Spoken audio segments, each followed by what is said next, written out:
Pourriez-vous me présenter l'événement La Semaine de la Science? Quel est l'objectif? La Semaine de la Science de l'Université Mohamed VI Polytechnique en est à sa troisième édition. Et dès la première édition, il y a 1 an et demi à peine, on s'est rendu compte que c'était vraiment l'événement phare de l'université et qu'elle était l'occasion de beaucoup de développement, de création d'initiatives, de projets, etc. Donc c'est un peu comme ça d'ailleurs que je suis arrivé, que j'ai atterri à l'UM6P moi-même. Et donc cette année, nous avons passé un stade au-dessus, clairement, avec cette notion de complexité qui est une notion qui parle à tout à chacun d'entre nous. On perçoit très intuitivement que le monde autour de nous est de plus en plus complexe. Et ce mot complexe, il a aussi une connotation négative. Je veux dire, chacun sent intuitivement que ça peut aller bien, mais qu'il y a aussi beaucoup de choses qui ne tournent pas rond. Et donc c'est un sujet qui n'est pas un sujet juste de réflexion, un sujet de débat intellectuel, mais il y a vraiment des sciences derrière tout ça qui s'attachent à décrire les phénomènes de la nature, des phénomènes qui surviennent dans nos environnements économiques, technologiques, le monde digital, etc. Et ses implications en termes sociétaux et culturels. Et donc nous avons réuni vraiment, je crois que c'est une occasion unique, les plus grands spécialistes de cette science de la complexité qui ont émergé il y a une quarantaine d'années. Ce n'est pas le discours ou une manière de voir qui est dominante dans les sciences, mais c'est une manière de voir beaucoup plus réaliste puisqu'elle décrit un peu les singularités, la diversité, la multiplicité qui triomphe dans la nature et dans nos différents environnements.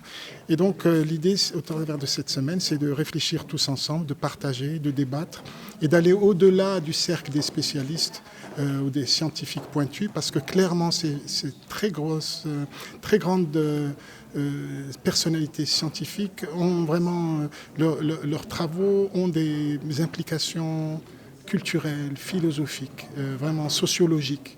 Et donc c'est très intéressant de pouvoir les écouter et interagir et ressentir aussi comment cette notion de complexité se traduit dans nos réalités, les réalités marocaines, les réalités africaines, les réalités des pays du Sud, les réalités aussi de l'humanité qui est maintenant un tournant et qui est à la fois très diversifiée mais aussi unifiée dans son destin, puisque là on voit de plus en plus les effets du problème, ce qu'on appelle le changement climatique ou le réchauffement climatique. L'humanité pèse comme une force géophysique et comment essayer de dérouter un peu le destin vers lequel on va avec des scénarios plus ou moins catastrophiques. Donc il y a de vraies questions scientifiques, il y a besoin d'une prise de conscience et on espère qu'à l'occasion de cette semaine, on pourra élargir le débat. Ces séances sont toutes enregistrées, donc elles seront disponibles sur le portail de connaissances de l'université pour être accessibles par le plus grand nombre. Aussi, cette année, l'université a ouvert ses portes. Il est possible de s'inscrire en ligne pour assister. Donc c'est une opportunité fantastique pour des universitaires, des artistes, des artisans, des managers, des hommes d'affaires, des journalistes, de venir assister et écouter des grands noms de la science. Donc il n'y a pas que les étudiants de l'université qui peuvent assister à cette semaine de la science. C'est ouvert vraiment au grand monde pour un peu vulgariser cette notion de complexité. Exactement. L'université Mohamed VI Polytechnique est une université qui n'est pas accessible au plus grand monde parce qu'elle fonctionne sur un modèle de concours, donc on prend les meilleurs. Et encore ces meilleurs, la plupart d'entre eux sont pris en charge intégralement. C'est aussi ça qui m'a attiré dans cette université, que ce n'est pas la privatisation du savoir. Il y a clairement une volonté de responsabilité sociale.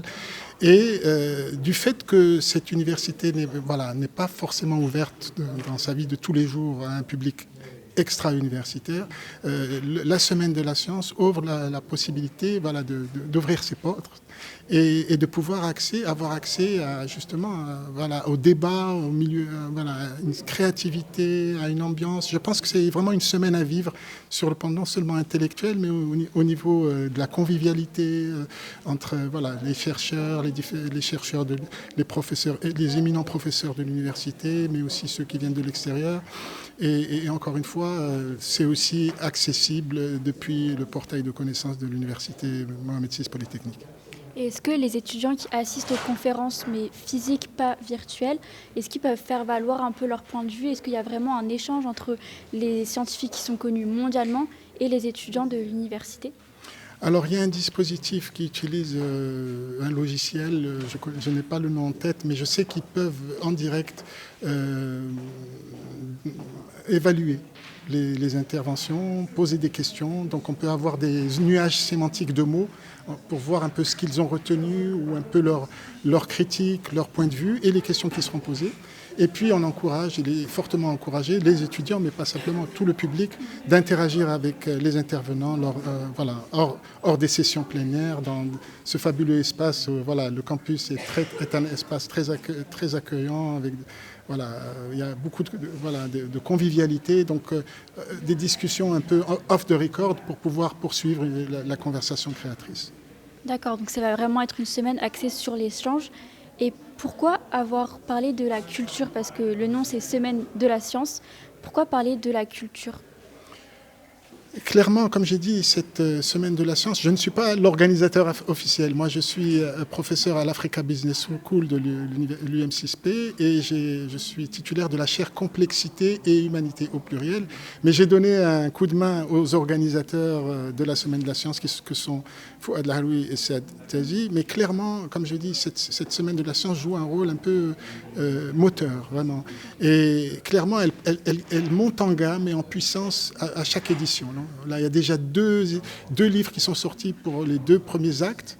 Ce qui est organisé va à l'évidence, nous nous dirigeons à l'évidence vers un sommet de la complexité, parce que réunir toutes ces personnalités dans un même lieu, c'est quasiment, ça s'est jamais fait pratiquement, puisque eux-mêmes sont étonnés et heureux de se retrouver tous ensemble à la rencontre aussi des enseignants et chercheurs de l'université. Et clairement, l'ambition, c'est que nous allons d'année en année aller de plus en plus vers un événement qui sera de plus en plus mieux organisé et en nous ouvrant de plus en plus aux autres expressions de captation du réel, pas simplement le point de vue du savant, du scientifique, mais aussi l'idée de s'ouvrir à l'artiste, à l'artisan, à différents responsables associatifs, tous ceux qui aujourd'hui, face à un monde réel et contradictoire, ont une légitimité à parler du monde qui est le nôtre. Et l'idée, c'est de diversifier en termes aussi accès aux jeunes générations, aussi favoriser un peu l'expression artistique. Donc on a 3 événements musicaux, 3 performances musicales, et c'est pas pour rien que la séance finale, le concert final sera un concert de musique gnawa, parce que le monde gnawa, c'est un univers qui a à faire avec la complexité du monde.